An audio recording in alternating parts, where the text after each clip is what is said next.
Yeah. And I'll say, dear guests and also dear friends, because I have some friends among you. We are scattered all over the world. And so it's no point in saying good morning or good evening or good night. And I just want to welcome you to our third remote conference, the third remote conference of our AIIC Committee for Legal Interpreting. But above all, let me thank our keynote speaker, the fascinating Karin Gedney, who generously accepted sharing with us part of her rich experience.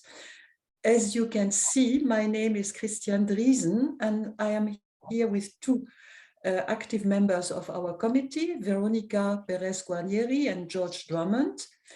And we are also happy to have Daniela Amodeo Perillo. She is the president of the European Association for Legal Interpreting and Translating, our co-organizer and friend, because AIIC was also a founding member of EULITA. Special thanks to our associate member, Olivia Reinshagen Hernandez, who introduced us to Karen, and she was thus the inspiration for this third remote conference. And now I'm so happy that I'm able to give the floor to George, who will be a better host than myself during all this event. And then I thank you all, and I wish you will enjoy this unique experience. George, you have the floor. Thank you so much. The responsibility now. It's a big responsibility. Thank you so much, Christiane. I don't know if I can host this better than you could, but anyway, I'll have a go. Good evening, everyone from Hamburg. My name is George Drummond. I'm a member of the AIIC Legal Interpreting Committee, and it's my great honor and privilege to guide us through our program here today. First of all, a practical matter. This event is being recorded and will be published on the AIIC YouTube channel. It may also be archived for AIIC internal purposes. With your registration confirmation, you will have received a disclaimer on the use of an audiovisual database taken at AIIC events. If anyone does not wish to appear on the recording, I would ask you not to switch on your microphone and not to use your camera. This forum, as Christiane said, is the third in our series, but it's also a premiere. For the first time, we're staging an event with our partner association, EULITA, the European Legal Interpreters and Translators Association, of which AIIC is also a member. And I'm delighted to introduce our good friend and president of EULITA, Daniela Amodeo Perillo, who will now take the floor. Madam President. Thank you very much. Thank you very much, George. Thank you, Mr. Chair. Dear George, dear Christiane, ladies and gentlemen, I'm very happy and proud to be here as the president of EULITA and co-organizer, as you've heard, of this important event together with our colleagues of the AIIC Legal Interpreting Committee, that is one of our founders. Since its creation in 2009, EULITA has tried to let the legal translators and the legal interpreters' voices be heard at national and international level. And we very soon understood that one of the best ways to reach our target, that is to let our voices have an impact on our respective fields, was to cooperate with other professional associations and educational institutions which share the same objectives, although maybe at a different level, in different fields, with different beneficiaries of our services.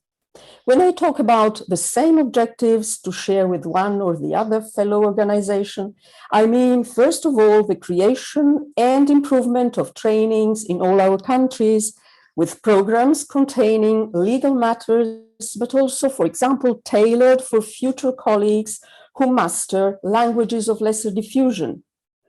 The attainment of a high level of quality for our colleagues, as well as the respect to be gained among our clients are also objectives we constantly pursue.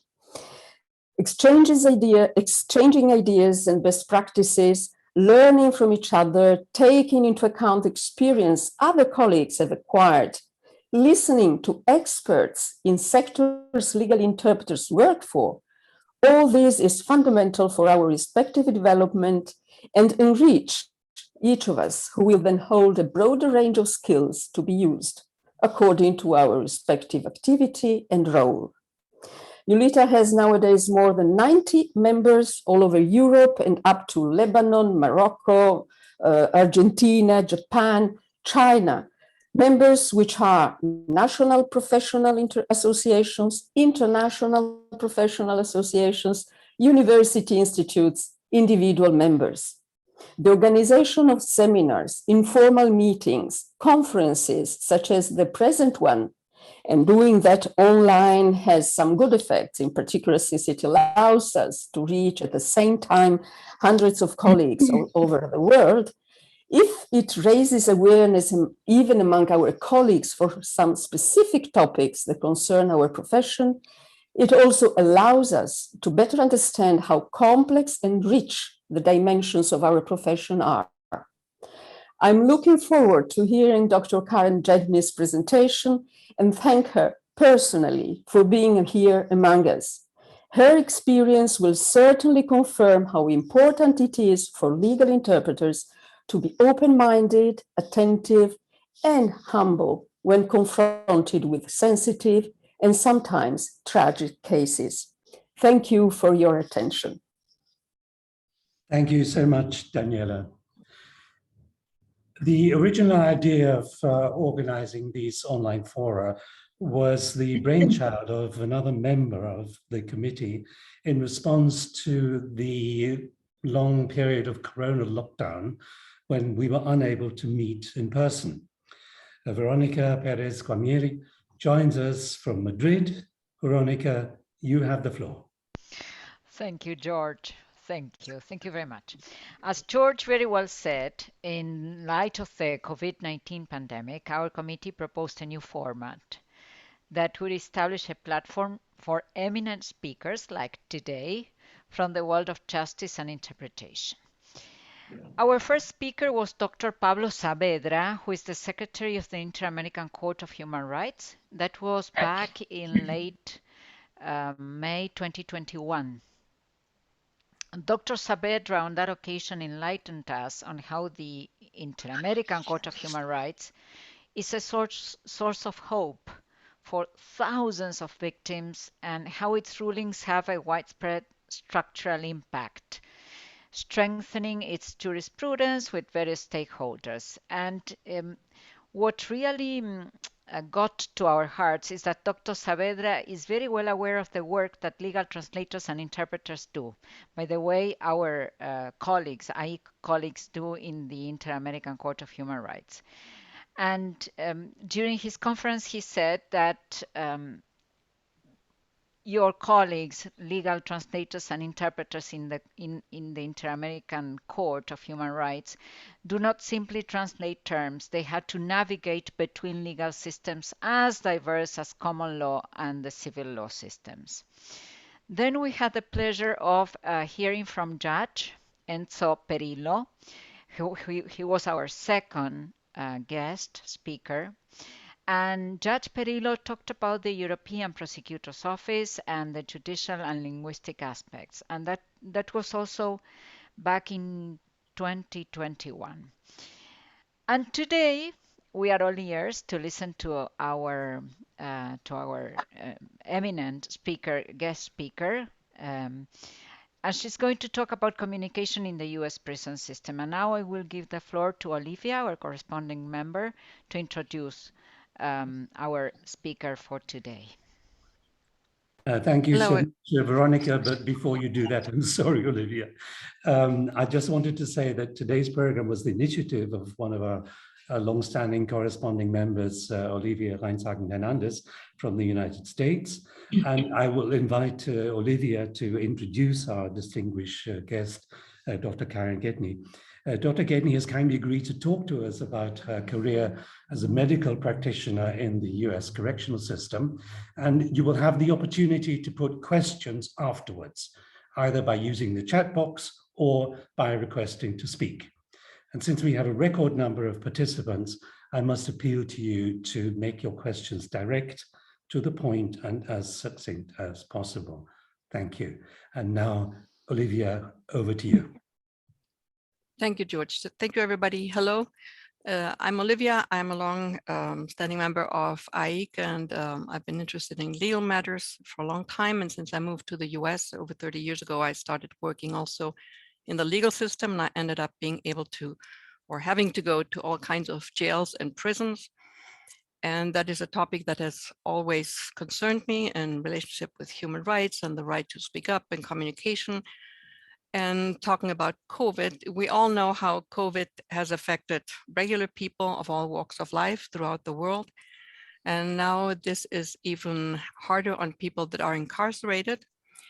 And this leads me to this topic. About 30 years ago, I met in our neighborhood, and through common friends, I met this young, blonde, very impressive physician who I heard sort of just through the grapevine that she was working somewhere in the prison or something. And then we didn't meet again. And it wasn't until a few years ago our paths crossed again. She had just retired from the prison system and brought out a book.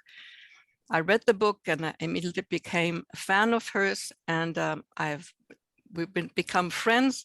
But the reason it was really important to me to make her story known, her experiences, the importance of human communication to begin with, and everything that has to do, and it affects everybody, not only interpreters, definitely not only legal interpreters, but us we as interpreters are always in contact with people. They might be refugees, incarcerated, or even business people. Somewhere along the lines, we cross paths with the legal system or the judicial system. And I think her story is enlightening and appealing for everybody and to everybody's interest. So Dr. Karen Gedney, my good friend, please, you have the floor. Well, thank you, Olivia, and welcome everyone. And thank you for all the other interpreters who have got your excitement up for this. And I must say that people have a bit of an unusual fascination about prisons in general, and mainly because they are a world unto themselves, and they are really hidden for the most part from the view of most people. And the United States in particular, unfortunately, has the moniker of being the mass incarcerator of the world. And when I would be introduced as a prison doctor, there usually be three things people would be very interested in. One, how I ended up in prison. Two, what was the worst thing that ever happened to me in the prison? And three, why did I stay 30 years inside the prison world? And today, in the next 45 minutes, I want to touch on some of those topics, but also especially on the value of communication inside the prison, because when I started, I was unbelievably naive and unprepared for that particular world. When I grew up, I knew I always wanted to be a doctor. And it was because of books I read, not because I had actually ever met a doctor. And my parents, neither one had graduated from high school. They didn't have any money. And when I was about 9 and I told them, I want to be a doctor, they patted me on the head and said, well, that's nice, but you're on your own. And the reason I ended up in the prison was because all of my education was on scholarships. And one of them was the National Health Service Corps Scholarship. And that's sort of unique. That didn't start until the 70s in the United States. And in essence, the federal government realized, wow, we have a lot of areas in the United States that cannot put a doctor in. And what are we going to do? So they thought, well, what if we finance and pay for the medical school of poor, bright kids, and then have them sign a contract where they have to work in a manpower shortage area for 4 years of their life. And I was unbelievably fortunate to get that scholarship. And in essence, I knew that after my medical school and after my specialty in internal medicine, I would owe the government 4 years, and they would put me somewhere that really needed a doctor. When I signed that contract, I had no idea that they could place me in a prison. And I don't think they did either at all, because prisons in the United States really didn't have doctors back in the 70s. In fact, over half the prisons in the United States had no doctors at all. And there was a famous law case, Supreme Court case called Estelle versus Gamble in 1976, where the Supreme Court realized medical care was so bad in the prisons that they actually amended the US Constitution. And because of that famous case in 1976, the amendment is phrased like this: if someone's incarcerated, they have a constitutional right to health care for a serious medical need, and prisons cannot be deliberately indifferent. Now, just imagine that. My country, the United States, you don't have a constitutional right to health care, even now. You don't, except for now, the inmate population. And that didn't happen until 76. But like anything in the US, laws are passed, and then it takes a lot of lawsuits for states to actually do what they're supposed to do constitutionally. It took them years for a state like Nevada to get hit with lawsuits. And this is just an example of a lawsuit that came across Nevada, that they have a right to health care. But imagine, you can't pull in a doctor into the prison and make them work, because, well, doctors don't want to work in a sort of ugly, violent, dangerous place where they paid nothing. That didn't happen. So imagine in a prison system, you have a tremendous amount of mentally ill, people with poor communication skills, that could be language or because of intelligence. And one of the cases, known as Taylor versus Wolf, they had a paranoid schizophrenic who was violent, also big and strong, and they didn't really have medical care. So what do you do with that type of person? Well, custody would have a shotgun. They'd lock and load, shoot him with birdshot, which is small caliber pellets. That didn't work. Shoot him with buckshot, and then jump on him, tie him down, put him in 4-point restraints on a bed, and until they sort of just got too tired and stopped fighting. And then when they were too tired and finally calm, they'd let him up until they do it again. So this guy had more buckshot in him than any human being I've ever seen in my life. These are the types of lawsuits that were brought against the state of Nevada in the 70s, late 70s and 80s. And the governor was under basically pressure. They had to get a doctor. And they created prisons to be manpower shortage so they could access someone like me, a federal doc. And so after my residency in 1987, I was placed inside the prison. And I just tell you that backstory because I was really the first of my kind in Nevada. And when you're the first, there are a lot of things happen to you that are problematic. And also, I was very, very naive. I didn't know anything about prisons. I didn't know anything about custody. And imagine when I started, they had a political doc who had hired me, and then within weeks, he was basically gone. So I was the only medical person in the state, and no one above me and no one telling me what to do. There's a communication problem for you, because I was under the assumption they wanted me to be a doctor and take care of people there. That was not the case. I found out that I came in and I rocked a lot of their power structures. And the power structures inside the prison, especially in the 80s, they had very much a very rigid, fixed mindset. And it was really run like a military organization. In fact, in the United States, you basically have security where you have captains, lieutenants, sergeants. These are all military terms. And then you throw in a young doctor who, heaven forbid, is a blonde female. Now, to make matters worse, my husband, who I had just married before I was sent to prison, was African-American, okay, a Black man. And Carson City, where they placed me, which is the capital of the state, but very small.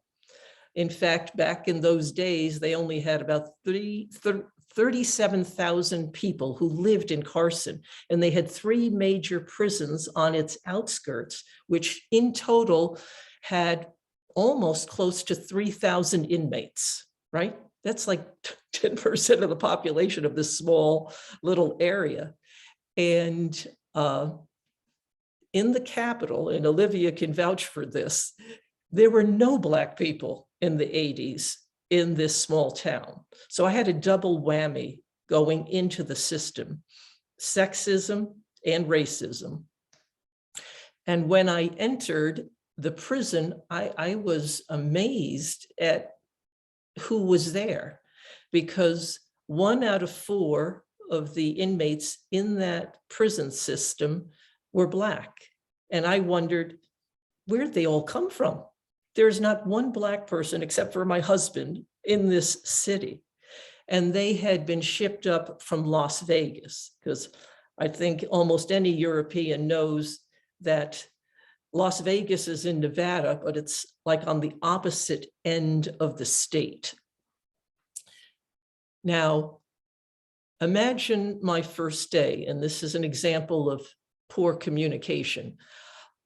I walk in, and the nurse in the clinic looked at me, and instead of really introducing herself, she was like, I've got to give the medications out.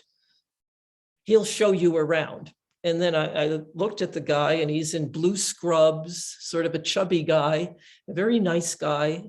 Charlie was his name, and he starts showing me around this clinic. My office and exam room was at the end of this long, long, dark hallway. He showed me the little x-ray room, a treatment room, and then he took me to the back, showed me the 20 beds that they would put hospital patients in, and showed me around the clinic. And at the end of this, I'm, asking him multiple questions.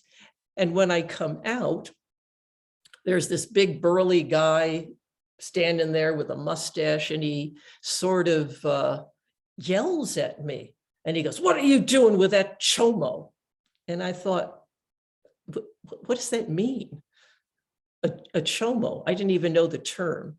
In the prison has its own vernacular and language system that I didn't even know. So a chomo in a prison means a child molester. So this nurse basically pointed me to be, let's say, taken around the system by an inmate, and not even telling me that was a prisoner. And not to mention the unprofessionalism of that big burly guy, who I found out was actually a physician assistant, about the unprofessional yelling and using slang to identify someone. And that was my wake-up call that this place was not like I was in any way used to. And I had no idea that I was wrecking a power structure in the prison. The nursing staff, many of them, in fact, the director of nursing was married to the assistant warden of the facility. So that means you have custody and medical married. And if they had control that as a power system, then you bring someone like a doctor like me in, which is totally new, that affects their power structure. And they looked at me as an enemy. I didn't realize that at all. And when I took care of the inmate population, I ran into all sorts of odd problems from a communication standpoint. Imagine in my system, because it's Nevada, it's the West, we have a fair amount of Hispanic individuals who end up in the prison who don't speak any English. And my Spanish was muy poquito. Okay, so I don't have a translator at all. And in fact, in those days, and I will say even now in my prison system, they don't have really translators at their beck and call. And they usually will just tell the prisoner, well, you know, bring your friend along to, you know, your fellow inmate to try to interpret for you. So imagine in my system, we also get new inmates that have to be processed. And I'll never forget this young Hispanic guy, one of my first patients. He comes in and I have to do a whole physical, which means, you know, everything, including the hernia check and everything. And I'm trying to bumble my way through with like quítese las ropas and, you know, things like that to get him to undress. And I get down to the hernia type of test. And I say something like doble la cabeza, tos, you know, want him to turn his head and cough. So he looks down at the head of the penis and he turns the head of the penis and he coughs, okay? And then I'm in this predicament with language, okay, with language where I don't know enough to say, that's not really the head I was talking about. And then I'm sort of embarrassed. And then I think, oh no, now he's also going to leave and tell his buddies, you know what that crazy blonde doctor made me do? And these are the sort of, you know, it's just an example of the, what should I say, the problems you get when you don't have a translator there and you're trying to get through with either your baby skill in a language or you're working with someone who can speak the language sort of and is interpreting, but in no way knows any medical terminology. I mean, I knew I was in trouble when I had a guy with really bad liver and his translator buddy was saying something like, tiene el dolor en el livero, right? I mean, you know that they don't even know terminology.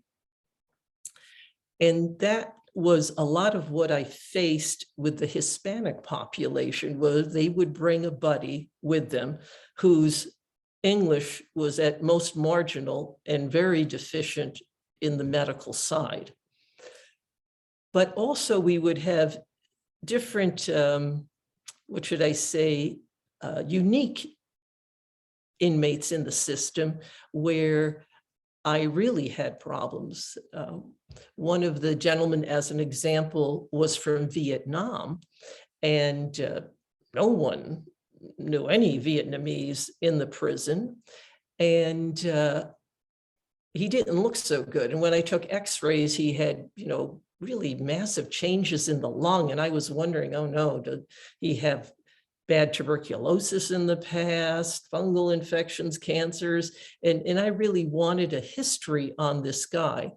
And I asked for a translator and the prison was like, well, that's your problem. I was like, okay.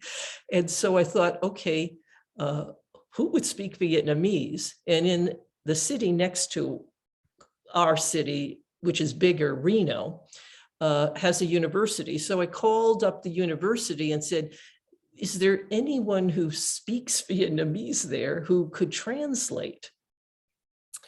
And they said to me, well, you know, we do have somebody here who translates for the university. He speaks Vietnamese. And I said, oh, okay. Would he be willing to come out and translate so I can figure out what's going on with this skinny Vietnamese guy? And they said, well, okay. And I got the person's name. And then I gave it to custody, because custody has security issues and they always want to know who comes into their prison. And of course, then the next day I get yelled at, where they're like, oh my God, Dr. Gedney, do you know what you do? You're so blah, blah, blah, blah. And they went yelling and yelling. Turns out that the guy that was going to come into the prison and translate, the thing was, the guy inside the prison was there for murder, for killing that guy's mother. Now, just imagine the security issue on that one, which it never, ever, ever occurred to me. But then in retrospect, I would have to think, okay, in a population of Vietnamese, how many Vietnamese people are in Nevada, in Reno at that time? Very few. And there was some sort of, I don't know, family matter or something that happened, but that would never have occurred to me at all. Another communication problem, which no one seemed to be able to help me with, which now in the United States is getting more and more attention, are the individuals who are totally deaf.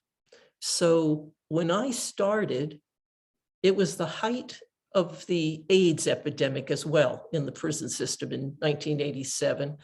And one of the AIDS patients was this very tall, skinny Black guy who was totally deaf, totally mute, did not know sign language at all. But he could print a couple of little words and did a lot of things with pantomime. And then I was in this very bad predicament of how to really communicate with someone who didn't even know sign language. And how was I going to explain to him that he had AIDS? And this is in the days where we didn't have effective drugs. And so he would realize that I was trying to communicate, and that he knew something, was bad, wrong. But he didn't have the really knowledge base as well. And no one in those days really understood AIDS fully. It was mostly fear. And so whenever he would see me walk across the prison yard, he would be running after me going, like almost like a little monkey, running across the yard, trying to get my attention. And the officers, if they see someone yelling and waving and making odd sounds heading toward a staff member, they can shoot them and kill them. And so right away, I realized that we had to put some sort of vest on him, saying deaf. So, because when officers would yell at him, he couldn't understand, he couldn't hear, and that was a real security risk for that particular individual. And these are just examples of the sort of odd things I faced in that communication arena. But I think the greatest communication issues I really had was between what I wanted to say and think and do, and the custody side, how they communicated. The custody world was really designed to incarcerate and punish. It was never designed to listen, to understand, to heal. Never designed for that. And when I entered the system, custody had a certain way of speaking. And one was they usually would yell in terms of orders, sort of bark orders, but they would always say things like, "You've got nothing coming." This was their favorite phrase to the inmate population. "You've got nothing coming. You did the crime, you do the time." And then they would tell me, if their lips are moving, they're lying. And this is the way they actually thought and the way they communicated with the incarcerated. And for me, I was the exact opposite, and especially exact opposite as a physician. I was not oriented to do any of that. In fact, I was there because of the fact that the court systems and the medical world felt that we had to take care of this population. That is not how the hierarchy was oriented at all. And they really looked at me as a threat. And within the first year, the director of nursing and the assistant warden, whose power structure I was rocking the boat and not knowing why, they created an investigation on me to actually get rid of me. And then I had heard through the grapevine I was in trouble somehow. Mind you, no one ever talked to me about security. No one gave me any training. There was no one above me to help me. And the only individuals who actually were sort of nice to me was the inmate population, and they wanted things from me. They were very much like a child, where they would go, "Dr. Gedney, you're so pretty. Can I have that cookie up there? You know, can I have this? Can I have that?" That's how they interacted with me. That was their communication style.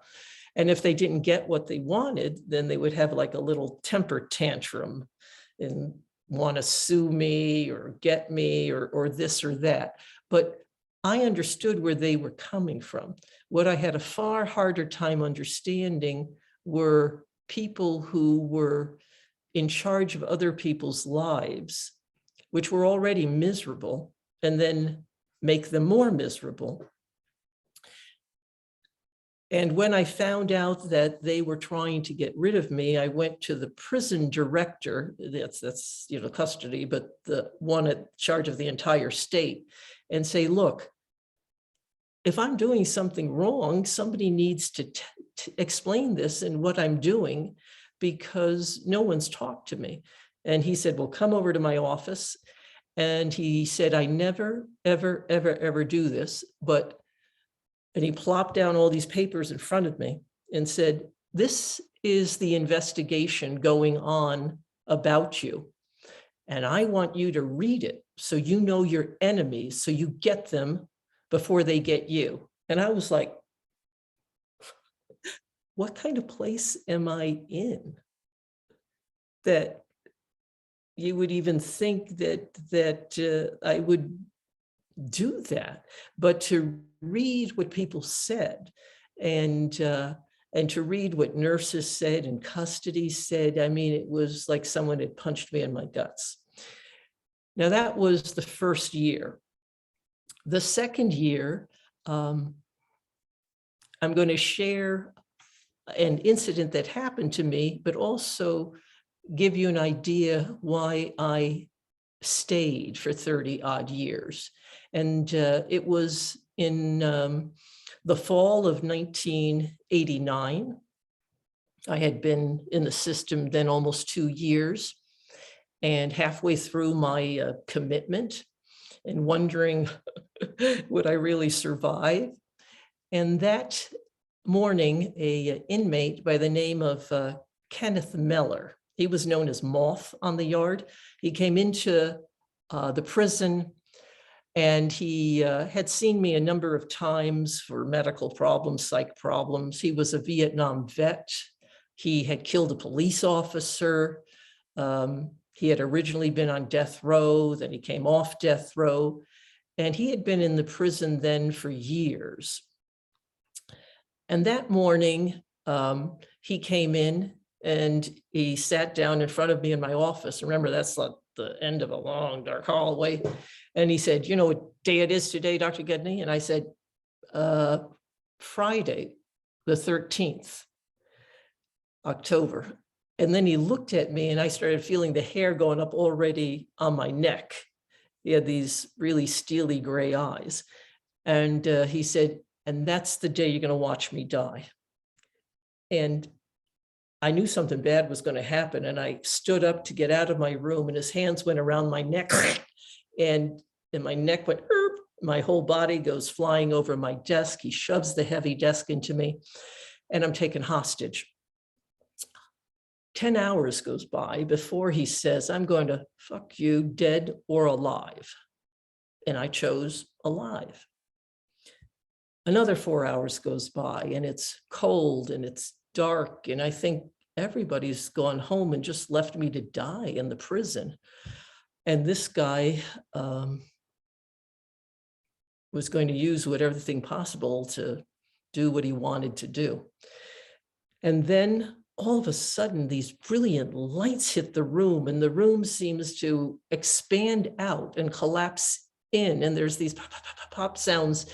And I thought, poor Clifton, my husband of then only 2 years, I never even gave you a baby. And I thought it was like the last thought in my head. And then the assault team, the SWAT team hit, and they blew the inmate away 2 feet from me. And when I left the prison that night, I was so wired, so much adrenaline. I didn't know what to do. And I got home, and my husband was out for the count. And then I did what my German mother, Eva Maria Charlotte Krinke, had taught me growing up in the United States. I scrubbed and cleaned every floor in my house, and then went back to work the next day. And the next work day was Monday. I go back to the prison, and I'm still in shock, but it had never occurred to me not to go back to work. It was just the way I was raised. And I go back in, and then the worst thing possible happens to me. No one said anything to me. Custody didn't say anything. There's still a hole in the wall. There's still blood gushing up from the tiles in the room. And they had thrown in a concussion grenade. That's why there was that hole there.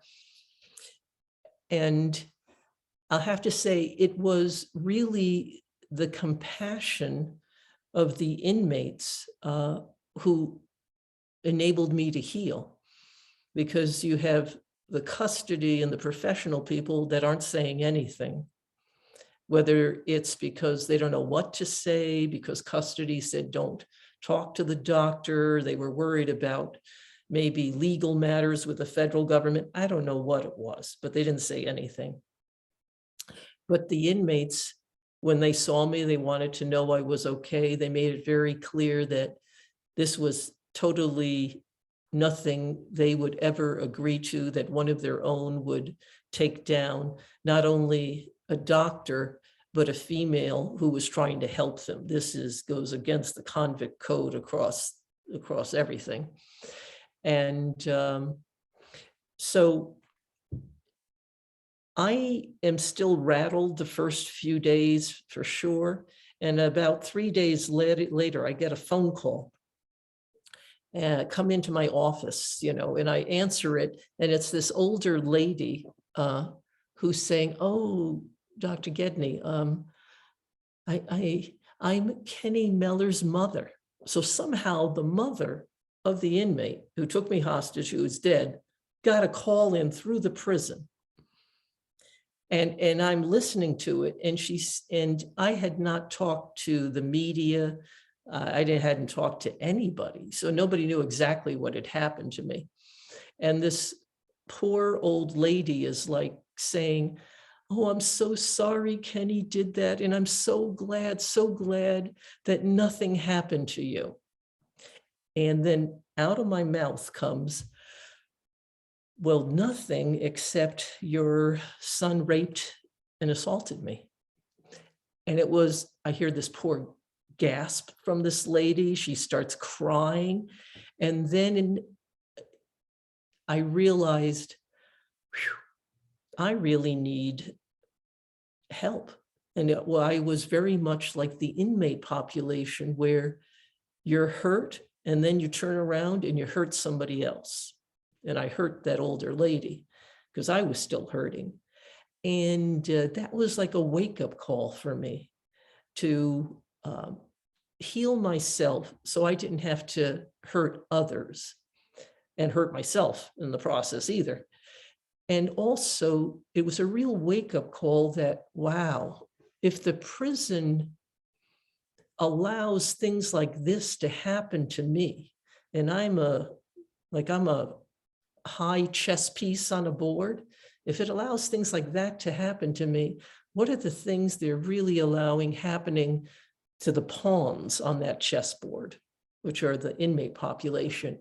And that made me more sensitive to watching the things that should not happen in a prison, the abuse of power. That's really what it was, the abuse of power. And that ennobled me to fight for the inmate population. And what really helped me was, it's not just the medical piece. What helped me was I ended up doing other things to help the inmates, like develop life skill classes, which I loved teaching. I dragged my husband in to teach in the prison, and because I knew they needed role models, especially a Black male role model. And my husband, who was actually a combat vet, he ended up with another officer who was a combat vet from Vietnam, forming the incarcerated veterans chapter in the prison, which now exists in multiple prisons in Nevada. And that whole sort of thing about communication, what I found was that people who have a similar, let's say, traumatic or adverse events like veterans, they communicate very differently as a veteran group, where race is no longer the issue. Skin color is not important when you have brothers who have gone through combat together. And that was a whole different communication that enabled a lot of those guys to heal and also do something positive in the prison system. The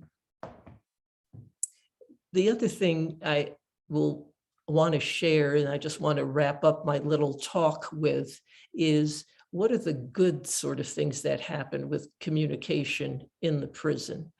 And believe it or not, it was really started by the inmates themselves. For example, one was one of the inmates, with my help, started a Toastmasters club in the prison. Toastmasters, of course, is that organization nationally and internationally where people learn to get up and speak in front of others, but also learn to be able to give constructive criticism, and gives them tremendous self-worth to communicate well. One of the inmates also developed the first literacy program in the prison, and that enabled guys who couldn't read or write to actually learn to read and write, and it was really run by the inmates themselves. There was, when I started, a college program in the prison where they did have the ability, in fact, sort of a state law that they would have, if you came into the prison, you could access a high school education. The dilemma was if you couldn't speak English, they didn't have actually education in another language or have materials that were translated in another language. One of the things I had at my disposal were the inmates, and one of my inmates was extremely bright, very, very bilingual, and I had him translate a lot of the medical information into Spanish because we didn't even have that when we started. And I also helped him really translate some of the educational things for the Spanish-speaking guys. And those were the great things that I saw with education. Unfortunately, the United States in 1994 stopped the Pell Grants, which were scholarships to inmates to get higher education like college. And it's only in 2023 that supposedly they will come back. And I will say that education in the prison is really, really needed, because if you have higher education, as you all know, you can communicate far more effectively and get your what you want out of life versus always being very restricted in your ability to communicate well with others. And when I retired from the prison after 30 odd years, I still wanted to really help the inmate population. And as Olivia said, she sort of got to know me because of my book. Here's my little book, 30 Years Behind Bars. And I wrote it because I wanted the outside world to see the system through my eyes, where the good, the bad, and the ugly are on both sides of that fence line. And that if you really wanted to make a difference, you have to listen, communicate effectively, be compassionate, and also understand that so many people that hurt others have been really hurt themselves. And with that, I'm at the 10 o'clock mark, and I think that if you have questions, which I hope you do, that usually is the most interesting part. I just gave you a taste of some of my stories, and now I'll open it up to however you want to figure out the questions.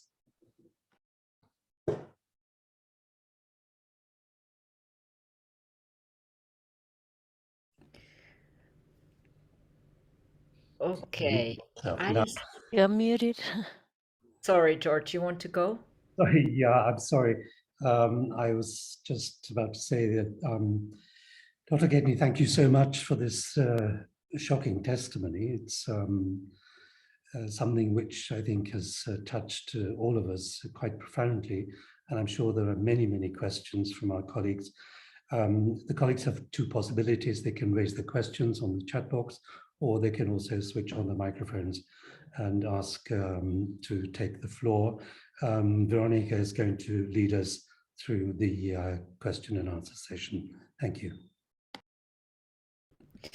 Okay, I see many comments in the chat. Thanking you, Karen, and for your wonderful presentation, for sharing your experience with us. Somebody says you gave up during these 30 years, and I don't know if anybody would like to take the floor or ask a question. Just open your mic. Raise a hand. Or raise your hand.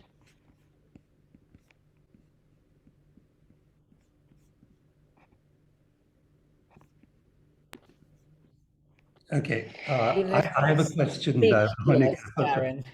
I have so many questions, but coming back to your book, Dr. Gedney, you talk about the lack of access of people in the correctional system to translation and interpretation.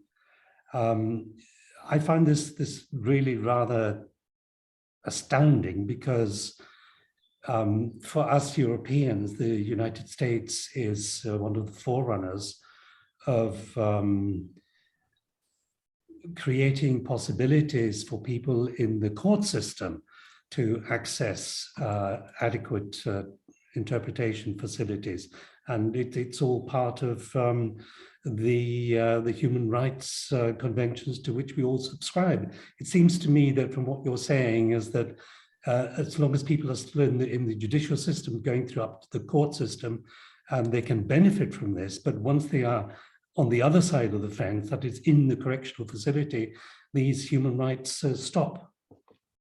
Yeah, the way I explain it is that the court systems, you're still in the public, okay?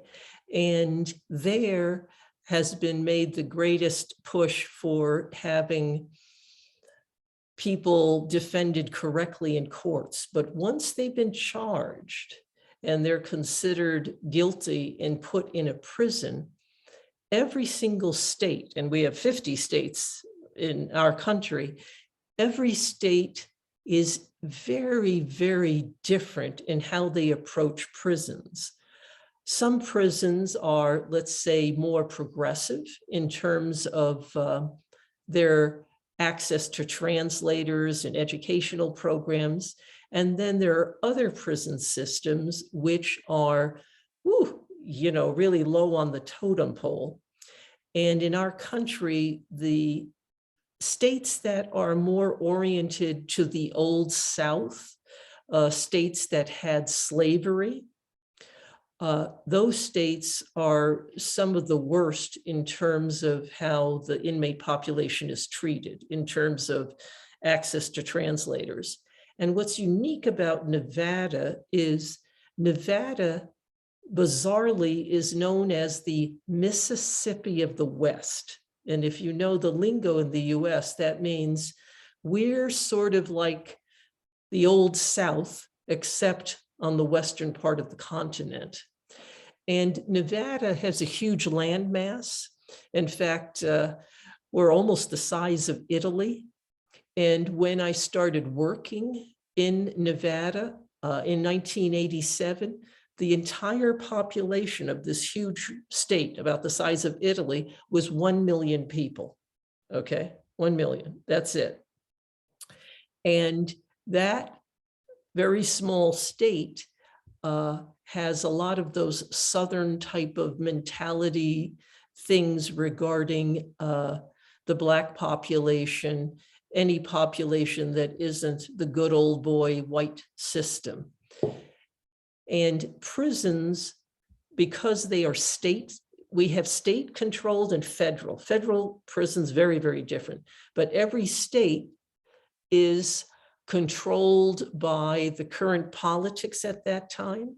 And they are controlled by a director of prisons and wardens who, if they run it a certain way, which is conservative, not progressive, then they make the decisions. And they can make it very difficult to, in any way, do things that in the outside world we would consider normal.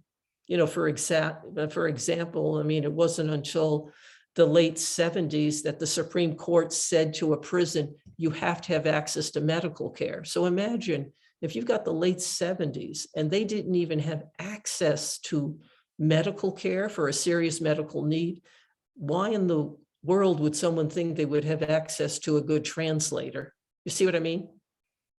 So states are very, very different. And a lot of those things have to do with lawsuits. And out of curiosity, I Googled last night translators in prison in the United States to see what current lawsuits were floating around.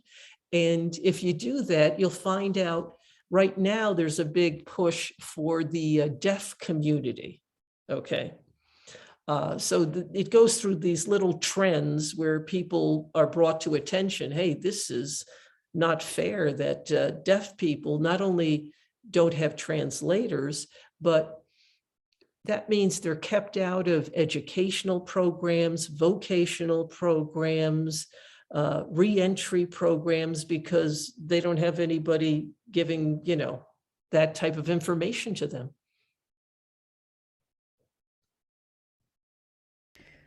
Thank you, Dr. Gedney.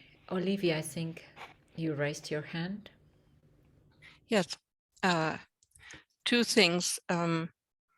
My point in bringing Karen's book and Karen's experiences to our community of interpreters was also as a general informative look behind the screens, because most people that do not have any contact with the judicial system, particularly here in the States, but I think information is useful for anybody anywhere in the world.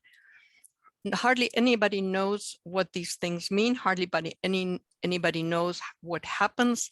I just shudder of the thought of anybody who has no idea getting into a prison. The times I've visited a prison myself and you hear the doors close behind you, and the attitude of most people, oh yeah, anybody who is even charged is guilty of something. So whatever they get in prison, they have it coming and they just deserve it. But I would like to ask Karen to bring up the death penalty, which remember that Nevada is a state that still has the death penalty, and how she has dealt with that being a medical doctor. Thank you. Yeah, thanks, Olivia, for reminding me I should talk about that. Nevada is unique as a state in that, as an example, it was the first state in the entire country who decided to use cyanide in a gas chamber, the first one, 1924, okay? And Nevada has always had the death penalty. And in 1989, 2 years on the job, I was told, hey, you're the doc, write the drugs for the execution. They wanted me to write sodium pentothal, puts them to sleep, curare, paralyzes them, potassium chloride, which stops their heart. And I was like, I'm not hired to be part of killing people. And they said, well, it's your job. And I tell you, when they told me it was my job, it sort of brought me back to some of the stories my German mother told me about the war and individuals and soldiers who were just told, this is your job, do it. And I said, well, no, I'm not going to do it. And they were very unhappy with me for not writing those drugs. And they were like, well, we've got to do it, blah, blah. And what are we going to do? And I said, well, I'm not going to write it. And they go, well, who in the outside world will write it for us, outside in the community? And I said, well, I don't really know, but there are always doctors who will do anything for money, and sure enough, someone, they paid him $500 and he just wrote the drugs. And, one of the interesting things about, from a medical side is we're never taught in medical school how to kill someone like that. I don't know the right dosages, even how to, kill someone effectively or paralyze them or effectively or things like that. Anesthesiologists know how to paralyze someone and put them to sleep. And you can guess how much maybe potassium chloride can stop someone's heart, but we're not even trained in that world. And the American Medical Association, it took them to the year 2000 to say, we don't think docs should be part of executions. Mind you, doctors still are, but But anyway, I refused. They got somebody else to kill him. And Nevada now is in the position where, I don't know if you've heard in the news, but there are about half the states in the country, in our country, in the US, who still have the death penalty, but drug companies are fighting with prisons where they don't want their drugs used in executions and threatening prisons, like, we're going to sue you if you use our drugs. And so there are states like South Carolina, where actually one of their reporters called me recently and said, well, we can't get drugs, so we're thinking about bringing back the firing squad. The firing squad. I mean, this is 2022. And then they asked me, my impression as a doctor, which would be less painful, lethal injection or a firing squad? So it's, to me, it's like beyond what I can comprehend, that we're in the day and age where the United States as a country still is very attached to punishment. There is no country that gives as lengthy sentences as the United States. There's no country that puts children on death row, no country, but the US does. And so last year, there was a bill that went through Nevada trying to abolish this death penalty, which I was trying to push with other people. And then the governor wouldn't sign it because he wants to be elected. And to be elected in this type of state, you have to be for the death penalty. So even though he's a Democrat and progressive, he didn't sign it. So we still have the death penalty. But Nevada's having a hard time killing someone because of the situation with the drugs and drug companies fighting.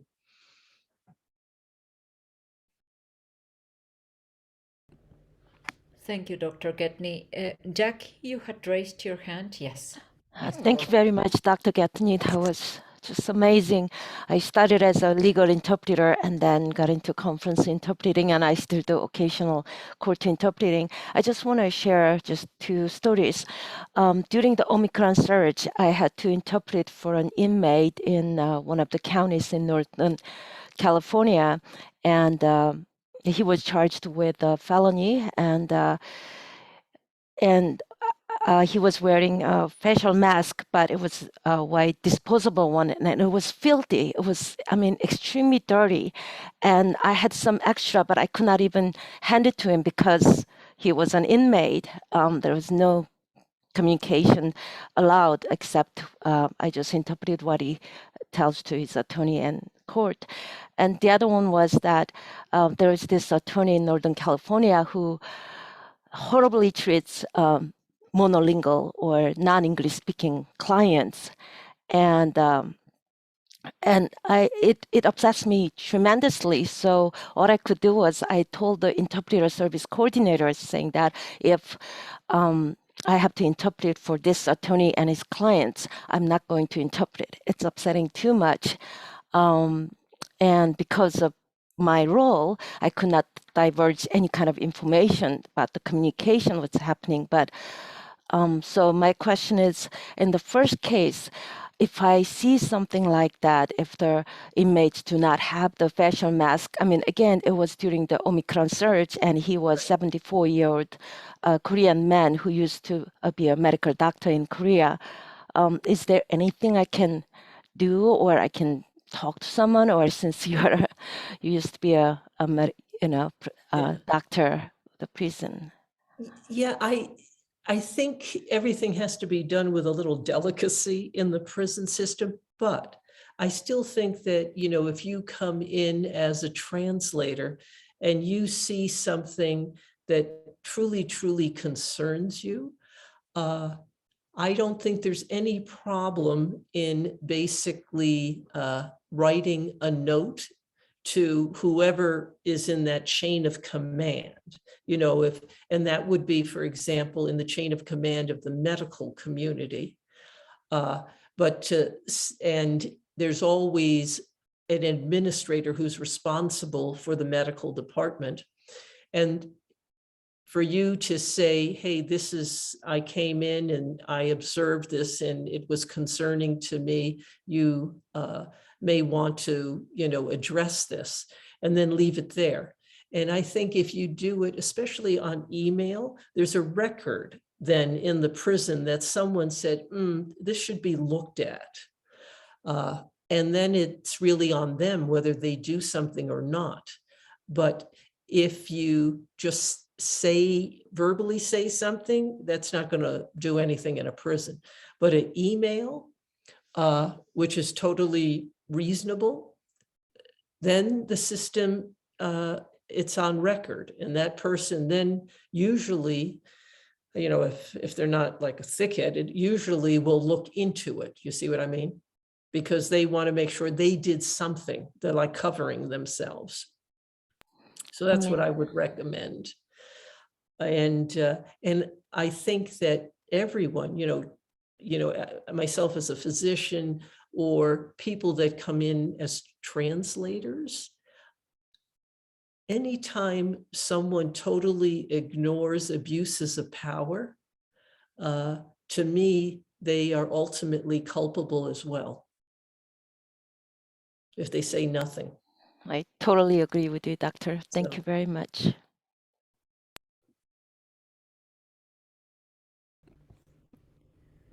I don't see any other hands raised. Yeah, excuse me, because I somehow cannot activate my function to raise my hand, but if nobody else is in line, can I speak? Yes, of course, go ahead. Yes. That reminds me actually of the Stafford prison experiment in 1971, with poor communication due to power abuse over people who were given small authority inside an experimental prison. That was the Stanford experiment back in the 70s with Phil Garotto. Yeah. And exactly. Right. And I think that experiment shows us that human nature in general, I don't think it's just proper to USA, because I've been living in many countries in Europe and Africa, and I've been an interpreter in all of them. And I can tell that when I've been going to interpret in jails, I've noticed similar conduct and similar behaviors, which are just as they show in that experiment. I think it's just part of human nature. Some people were very good and some others were extremely abusive. Right. And that's why I said the good, bad, and the ugly on both sides of that fence line. And I think that, human nature, if you put someone in charge and have power over them, some people use power inappropriately, and some use power to protect. And that's always up to ourselves. And I think people need to be reminded that if they're always silent all the time, things won't change. And when I left the prison and I decided to write the book, I realized that there had never, ever been a book written by a female prison doctor in the United States. And in fact, when I Googled like prison doctors, if they ever wrote a book, there were 2 books in the US written by 2 men. And these men, I wouldn't really consider major prison doctors, because they had worked their entire career in the outside world, retired and got bored, and worked a couple of years inside of a prison and thought, wow, this is really wild, and wrote a few stories, and that was it.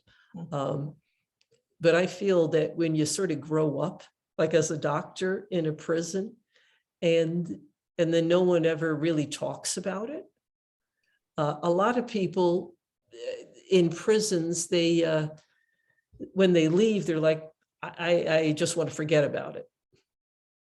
And to me, I could never forget about it. And when I wrote the book, I would say it's also was a bit of a psychotherapy session for me to process everything that had happened. But I really wanted people to see it through the eyes of someone who was naive and who wanted to make a situation better.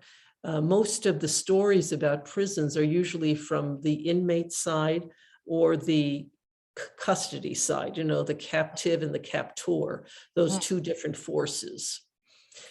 And you don't see the people in the middle, like a doctor who's actually has a foot in both of those worlds and responsible to both of those worlds, because I have to be responsible absolutely for the inmate and their medical health, but I'm also responsible as someone who works in a prison to be very aware of security and the rules and regulations and things like that, and that it functions properly.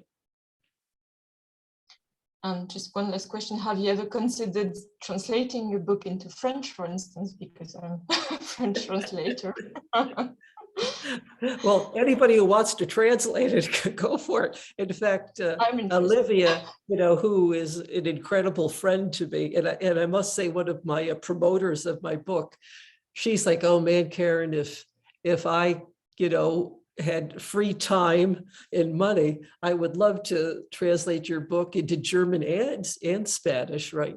And actually, Olivia and I play a little bit because I have that little bit of Spanish and that little bit of German, though in no way am I fluent in anything like that.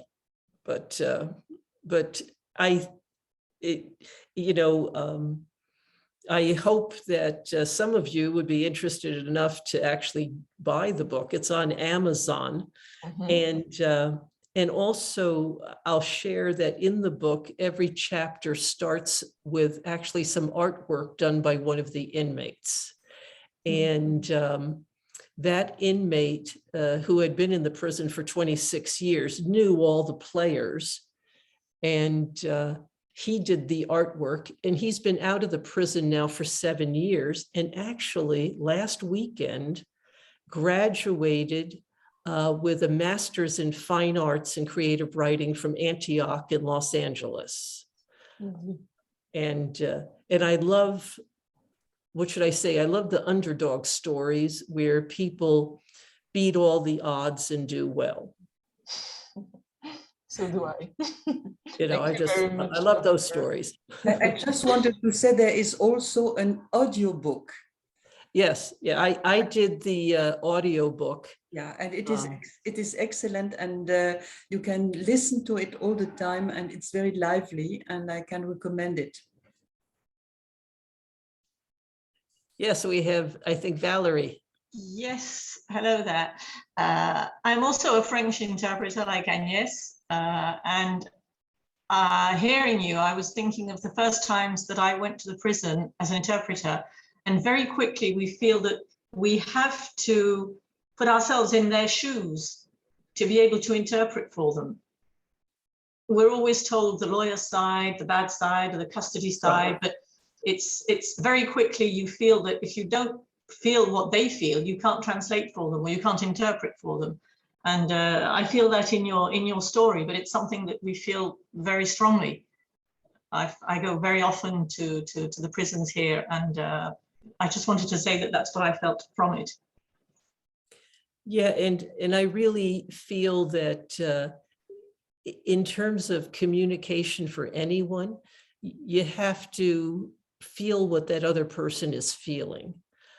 And especially when people are hurt or damaged and being ostracized and separated, especially from everyone, that they have to have a voice that truly can still maintains that compassion.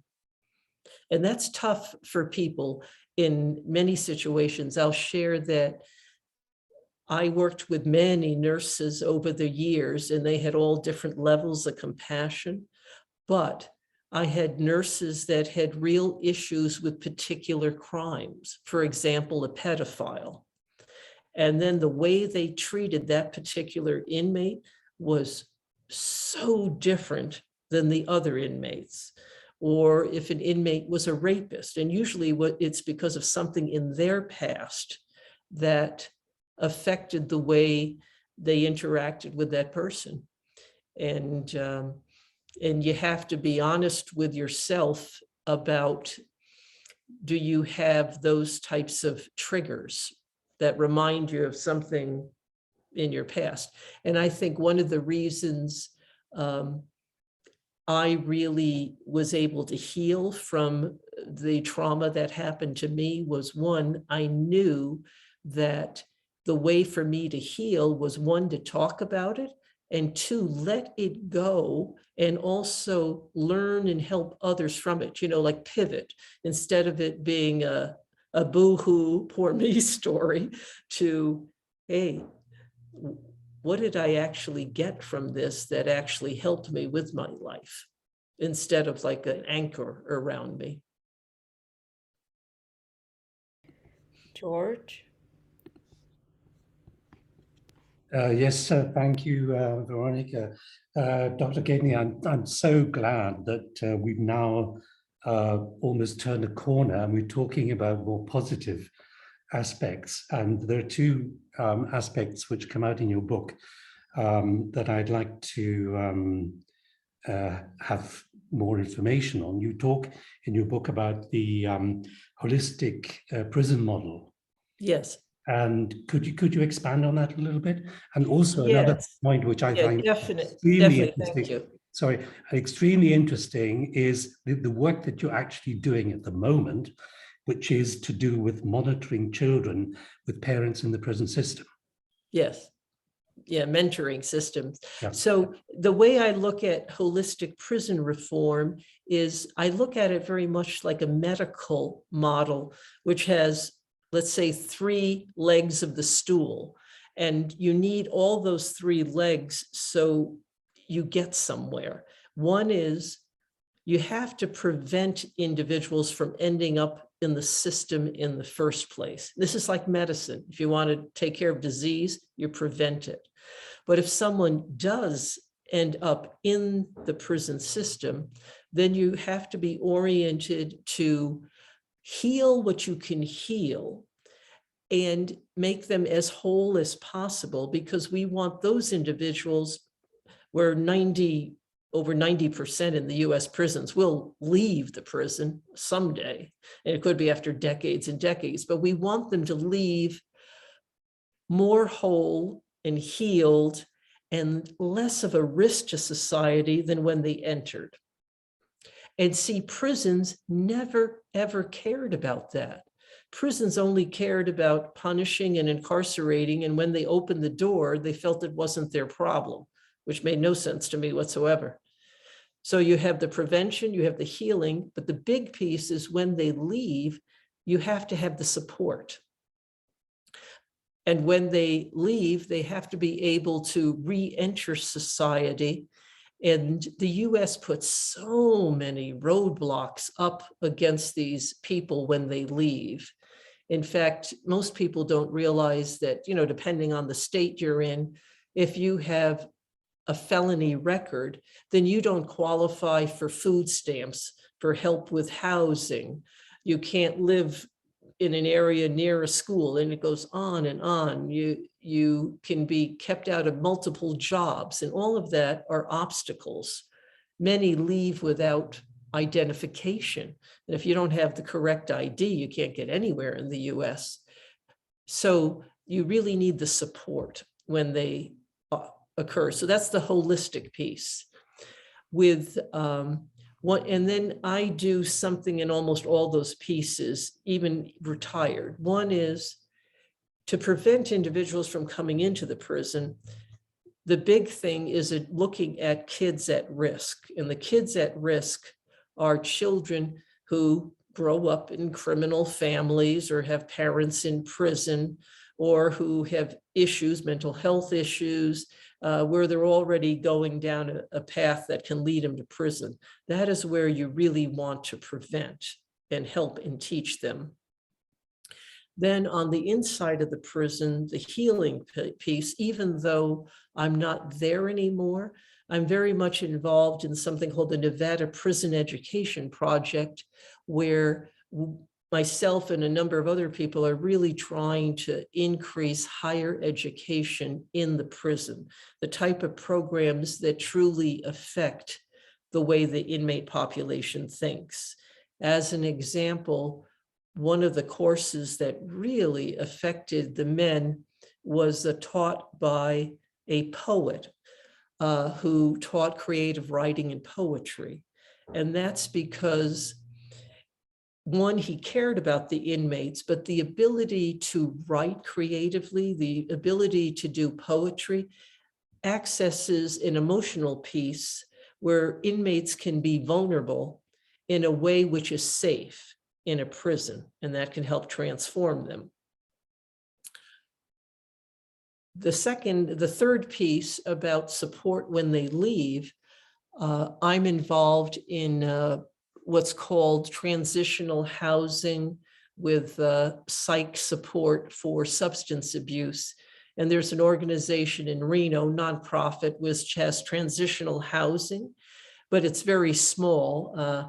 We can only accommodate up to about 60 individuals leaving prison, where they can get a place to stay and then get help with psychological support with the substance abuse. And they stay for months or a year before they can reintegrate back into the community. But it's one organization that I'm involved with there. And the book piece is very much just to like a business, it's like a high-end business card to enable me to speak on that approach, that holistic approach, where you have to do all three things. And, you know, besides preventing kids from entering prisons, you have to prevent the laws that really put the poor and the uneducated and the mentally ill at tremendous disadvantage. And that has to do with they're charged. They can't make bail because they don't have the money.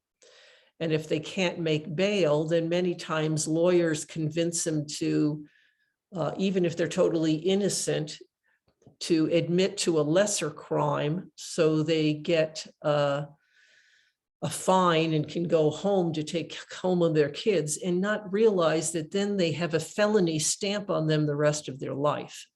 And that's the whole bail bond issue in the United States, where rich people can pay and then out of jail card free till their court appears. And poor people who don't have the money and have to get back to their families and then agree to some lesser charge, even if they're not even guilty, just so they can get out of jail and take care of their families. And that puts the poor at tremendous disadvantage in the United States. So, Yeah, Olivia. Yes, Olivia, perhaps we can take one more question, and then we don't want to abuse your time, Dr. Gedney. Go ahead, Olivia. You are muted.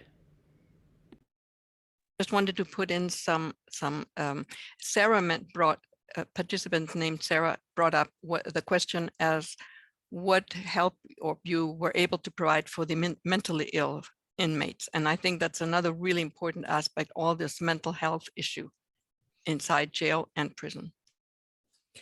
Yeah, that's a huge problem in the United States. And the prisons are just so bad for the mentally ill, because when they have issues, they're put into solitary confinement, which is the worst thing possible for someone who is mentally ill. And they do not have, prisons aren't designed to help medical, let alone mentally ill people. And they will have units where they will put all the mentally ill together in, which doesn't help matters. And they don't have the psychologists and the social workers in terms of the amount they need to help the mentally ill.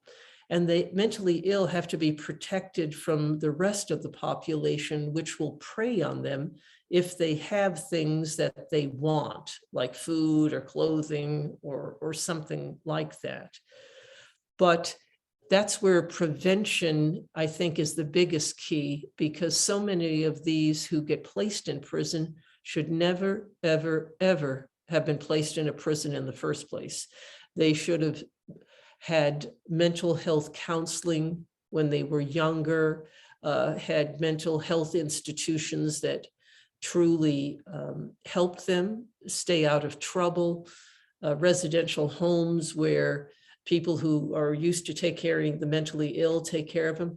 That in the United States, especially under President Reagan's era, really decreased. So we have very, very little mental health institutions in the US. And in fact, they will talk about how, like, the Los Angeles jail is the largest mental health place in the United States. And that's just a bad reflection on this country.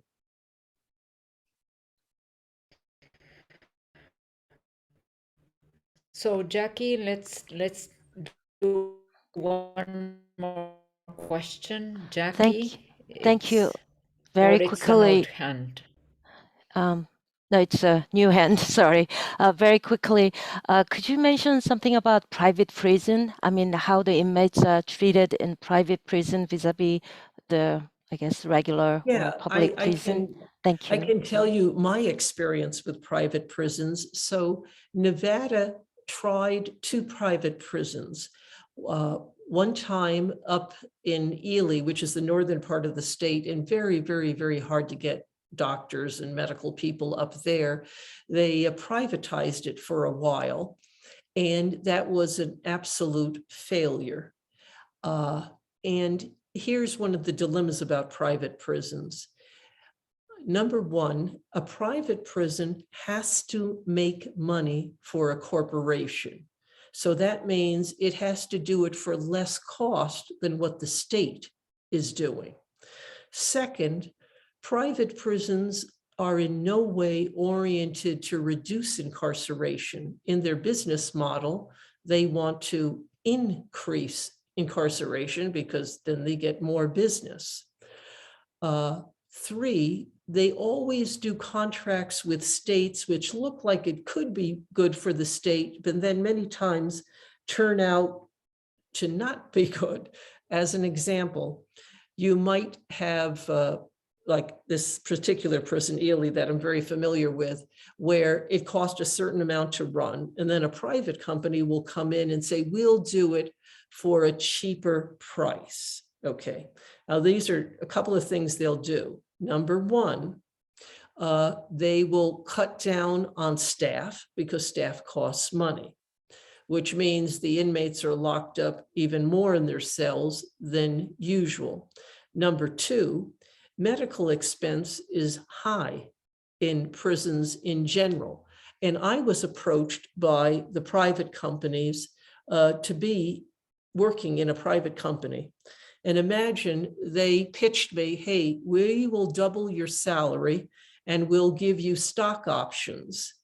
And then I go, what do you mean stock options in the company? And they go, well, you know, if you deny medical care and keep the budget low, we'll give you more stock options.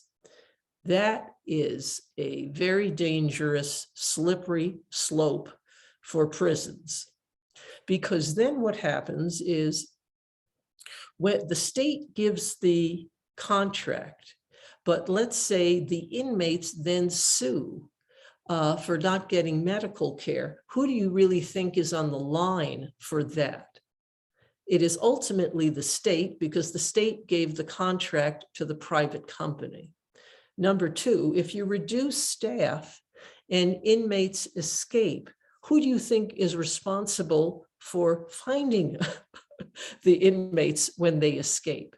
You know, they had this problem in Ohio where they had such few staff, inmates escaped, and then the private company said, well, that's not our problem now. Okay. And there's certain, and to me, if private companies can do something well, then states should actually band together and copy what does work well. And what can work well is that you work with food companies and things like that to get better prices for the type of food you're getting, things like that, where private companies have that push. Well, to me, states should learn what saves money and works well and copy that. But to make a profit off prisons and make a profit off incarceration, I think is the worst thing possible. And states are poorly run, and to me, they should be improved so they run well, you know, not handed off to the private companies. And the private prisons now have a harder and harder time with the technical state prisons. So they're really going big into the immigration arena, where private prisons are taking care of illegal immigrants. And they will be pushing that button to put more and more illegal immigrants into prisons, because that's how they'll generate money. Thank you, Doctor. Very sad situation. Yeah. Dr. Gedney, thank you so much. You've given us a tremendous insight into life behind prison bars, something which most of us, thank God, have never experienced. Your message has been very powerful. You've given us a great deal of thought, a great deal of things to think about, to ponder. And I think you've opened our eyes as interpreters so that we now perhaps have a better awareness of what is likely to face us if we are in a situation where we have to interpret in a prison environment. To my colleagues, I can only say thank you so much for your participation. Please, please, please buy the book. It is worth it. Read it, and you'll get even more information than we've been able to share with you in this brief time we've had together this evening. I'd like to thank our partner association, EULITA, especially for co-hosting this event. And I'd also like to invite you to visit the website of the Legal Interpreting Committee on AIIC.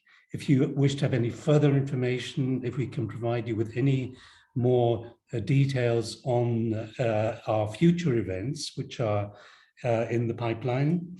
And thank you, Olivia, so much for making this evening possible. Thank you all, and I would like to wish you all a very, very happy weekend. Thank you. Thank you, George. Thank you, Dr. Karen.